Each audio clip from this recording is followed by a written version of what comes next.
আসসালামু আলাইকুম বন্ধুরা, ওয়েলকাম টু মাই রোমানাস চ্যানেল। আজকে আমি তোমাদের জন্য এনেছি ভিন্ন স্বাদের ডিম ভুনা রেসিপি। আমি এখানে 7টা ডিম নিয়েছি এবং সিদ্ধ করে ছিলে রেখেছি। এখানে নিয়েছি আমি কিছু পেঁয়াজ কুচি, রসুন বাটা, জিরে গরম মশলা বাটা, একটু ঝাল বাটা আর একটু আদা বাটা। এখন আমি গরম তেলে ডিমগুলোকে ভেজে নেব। আমি কিছু হলুদ দিয়ে ডিমগুলোকে ভেজে নেব। ডিমগুলো যখন এরকম লালচে লালচে হয়ে যাবে তখনই বুঝতে হবে ডিমগুলো ভাজা হয়েছে।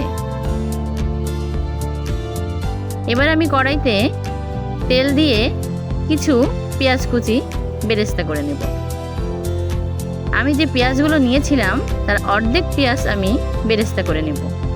এতে করে ডিম ভুনাটা অনেক মজার হবে। আমি একটা চামচ দিয়ে নেড়ে চেড়ে পেঁয়াজগুলো বেরেস্তা করে নেব। পেঁয়াজগুলো যখন লালচে লালচে হয়ে যাবে তখন আমি বাকি পেঁয়াজগুলো দিয়ে দেব।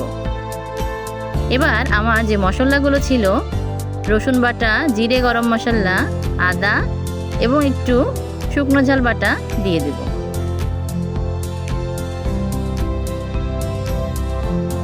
এবার আমি একটা চামচের সাহায্যে এটাকে সুন্দর করে কষিয়ে নেব। বন্ধুরা, মশলা যত সুন্দর করে কষানো যায় রান্না তত ভালো হয়। এভাবে আমি ভাজা ভাজা করে ফেলবো এবং তেল উঠিয়ে ফেলবো। আমি এতে কিছু পরিমাণ মতো লবণ এবং হলুদ দিব। হলুদটা আমি একটু পরে দিব।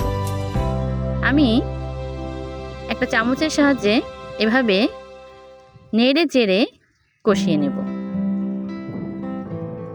এবার আমি একটু পানি দিলাম, কষানোর পানি,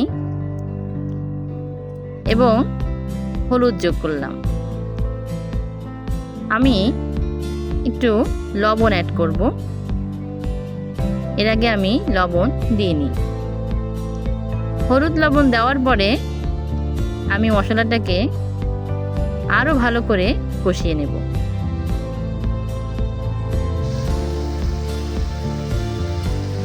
যখন আমার তেল উঠে আসবে বুঝতে হবে মশলা সুন্দর করে কষানো হয়েছে।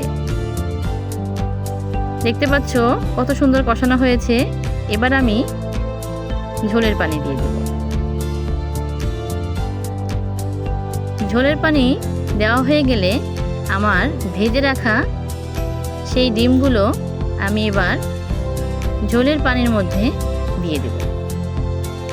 তার আগে আমি কিছুটা গুঁড়ো দুধ দিলাম। এভাবে নেড়ে চেড়ে মিশিয়ে নেব। আর আমি এতে অ্যাড করব কিছু চিনি। ডিম ভুনাটা আমার একটু টক ঝাল মিষ্টি মিষ্টি হবে।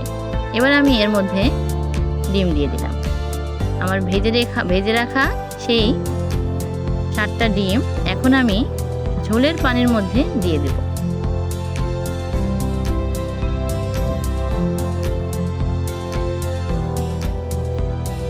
তারপরে আমি এটাকে নেড়ে চেড়ে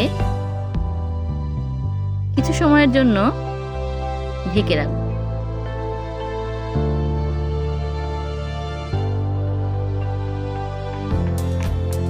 বন্ধুরা, রান্না করতে করতে একটু কথা বলি। আমার এই রেসিপিটা যদি তোমাদের ভালো লাগে অবশ্যই তোমরা লাইক বাটনে ক্লিক করবে এবং আমাকে সাবস্ক্রাইব করবে এবং নোটিফিকেশনটা অন করে দেবে। নতুন নতুন রেসিপি আসলে যেন তোমরা দেখতে পারো। এই কারণে মাঝে মাঝে আমি এটাকে নেড়ে দেব। দেখতে পাচ্ছ আমার ঝোলের পানি অনেক কমে এসেছে। ডিম ভুনায় ঝোলটা থাকবে অনেক কম, ভুনা ভুনা হবে। আমার ডিম ভুনা প্রায় হয়ে এসেছে। আমার ডিম ভুনাটা প্রায় হয়ে এসেছে। দেখো কত সুন্দর ডিম ভুনা হয়েছে। রেসিপিটা ভালো লাগলে সবাই আমাকে লাইক, কমেন্ট এবং সাবস্ক্রাইব করবে। আল্লাহ হাফেজ।